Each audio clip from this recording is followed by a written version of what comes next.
Hi, I'm Nate. And I'm Courtney. And we're the Monopoly YouTube channel, where we talk about life, love, and relationships. Thanks for joining us on this adventure. Today, we're going to talk about some questions we get asked. Some of them are juicier than others. So we're going to go ahead and just begin and discuss those, and then we will see what happens after that. And feel free to ask comments or ask questions or add comments in the comment section. We will absolutely address them in the future, and that helps shape us for future episodes. Yes, and please subscribe. Yes, subscribe. So, one of the main questions that we get a lot is, does Nate date? No, I do not date. So I am monogamous, and I only desire to have one romantic relationship. Just one, and that is with Courtney, and that is the only thing I feel comfortable with, and the only thing that I do. Perfect. What do you get out of, like I get to date and have fun, right? So yes. Why don't you do that? So again, we already discussed a little bit on monogamy. For me, what do I get out of it? Well, for me, the main thing that I get out of it is Courtney is an actualized person when she's dating. So she is her authentic self. And when she is better and doing great, then we are doing great. So the energy she gets, the thing that fills her cup is being in sort of a polyamorous relationship or having polyamory as part of her life. And when she's fulfilled, then that makes us just so much better. So that's what I get. Yeah. So what would you say to someone who says, because I get asked this often, is, so you let your wife go and date other men? Yes.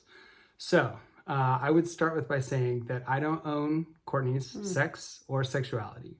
So no one owns any other person's sex or sexuality. And so it's not up to me on what she does with her sex or, again, sexuality. And so I don't let her do anything. It's up to her, and we communicate and work through whatever the issues may be. But for us, it's not about owning someone or whatever they're going to do or controlling the choices they make. And so I don't let her do whatever I want or whatever she wants. I let her be fulfilled, and we communicate and work out what's best for both of us. And that's where we go in her polyamory and I guess our polyamory journey. Mm-hmm. Sure. What are some other questions we get asked?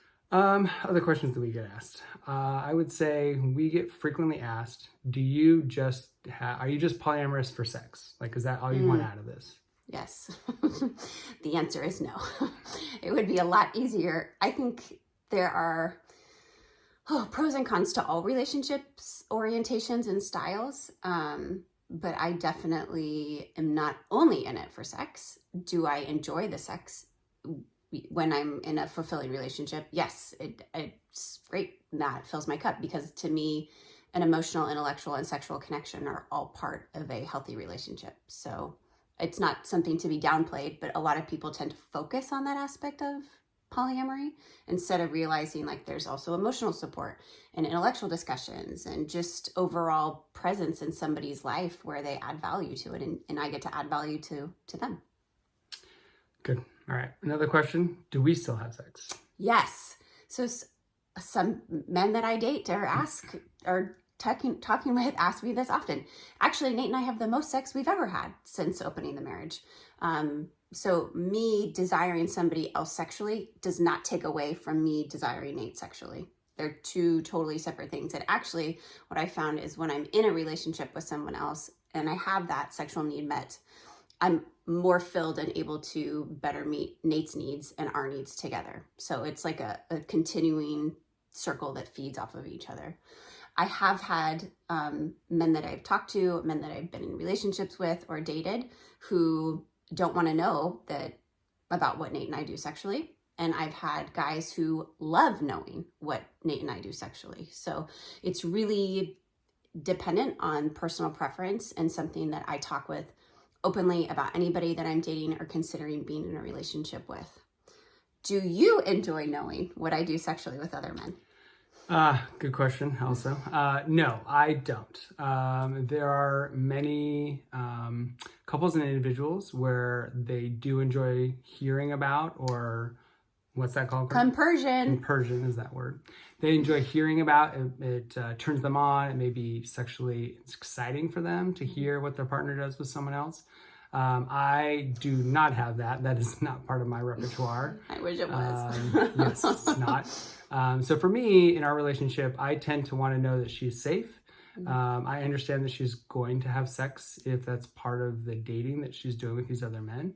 But I don't really want to know anything more than just that she's having safe sex and that she's safe during that process. So that's the biggest thing for me, is her safety and wanting to know that we are being safe as a couple as well. That she's using, whether that be some kind of barrier protection or whatever else, like that is part of what we have agreed upon in our relationship. So yes.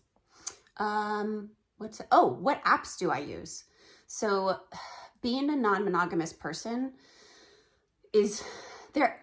I would say that it's hit or miss when it comes to the dating apps. So their Feeld, Feeld, is a pretty popular non-monogamy app that a variety of people in the non-monogamy world use, but it's not specific to polyamory. I have yet to find a polyamory specific app.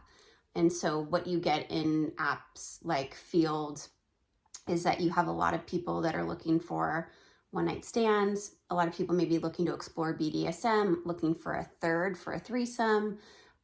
There's just, it's such a variety, which is good and bad, because when you live in bigger cities like Paris or Berlin or Portland, it makes your selection a lot vaster. When you live in small town where we live, it is harder to find people who are also polyamorous or even are familiar with what polyamory is. There are functions on like Bumble and Hinge, I think, and more of like the traditional dating apps, maybe even Tinder. I've never used Tinder, where you can select ethical non-monogamy. But as we've discussed in previous episodes, ethical non-monogamy is an umbrella term, and it can mean a lot of different things to different people. Even the term ethical non-monogamy is actually controversial within the community, because there is the belief that if I'm practicing non-monogamy unethically, then that means I'm cheating, and then people are judging that. And so I have to use the term ethical to say that, we've agreed on having an open relationship. But again, that looks so different from each couple. Great. Yep. A lot to unpack there, which we will again in future videos. So if you want to subscribe to learn more. One last question. I'll go ahead and ask it again, another sort of juicy one. Do you have sex with everyone? And do you have sex on the first date with everyone? Yes. The answer is no, I do not have sex with everyone. Although there's a lot of expectation when I am even just beginning messaging with men. A lot of them who don't understand polyamory, they just see me as somebody, and they expect me to be in an unfulfilled marriage and looking for sexual connections. And so I try to be patient with those situations, but it can get frustrating when the third or fourth thing they say to me is, what kind of sex do you like? Or I want to have sex with you. It's a huge turnoff. So no, I do not have sex with everyone. And 2, I do not have sex on the first date. Nate and I have very few rules or boundaries or agreements that we have. No sex on the first date is one of them. And that is because historically I didn't have that rule at the beginning. And then the type of men that I was attracting didn't lead to the kinds of fulfilling and connected relationships that I wanted. And so for me, I found that preserving sex for a later time is actually allows me to attract men that align more with what I'm looking for in terms of a long-term partner.